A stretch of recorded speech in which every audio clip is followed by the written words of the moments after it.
जय जोहार। छत्तीसगढ़ी प्रमुख प्रादेशिक समाचार के संग मैं संगीता यादव। आज विश्व वानिकी दिवस हरय।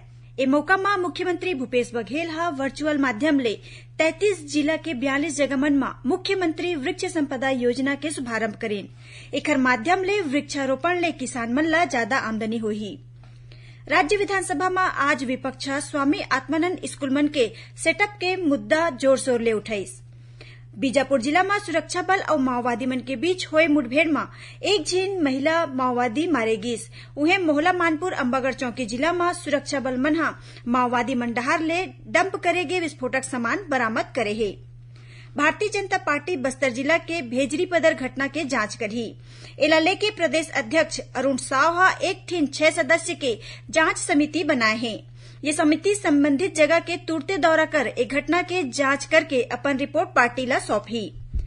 प्रदेश में चेट्री चंड महोत्सव में अवैया 23 मार्च के सामान्य अवकाश घोषित करे गे हे। इस संबंध में सामान्य प्रशासन विभाग अधिसूचना जारी कर दे हे।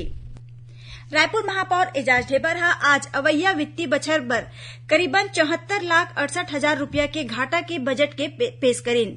ए दौरान भाजपा पार्षद आवास बनाए संबंधी मांग ला लेके नगर निगम मुख्यालय में प्रदर्शन करेन।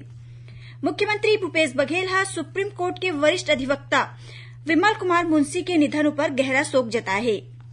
बलरामपुर जिला के वाड्रफ नगर वन परिक्षेत्र में कोटराही गांव में करीबन 35 हाथी मन के दल एक झोपड़ी ला तोड़े के संगे संग महुआ समेत आने अनाज ला घलो नुकसान पहुंचाए है। वन विभाग लोगन मन ले अपील करे है कि ओमन हाथी ले दुरिया रहाय और एखर सूचना तुरते वन विभाग ला देवय।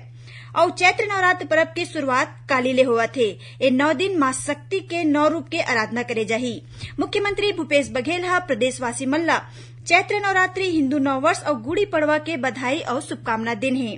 ये रही अब तक के प्रमुख प्रादेशिक समाचार। जय जोहार।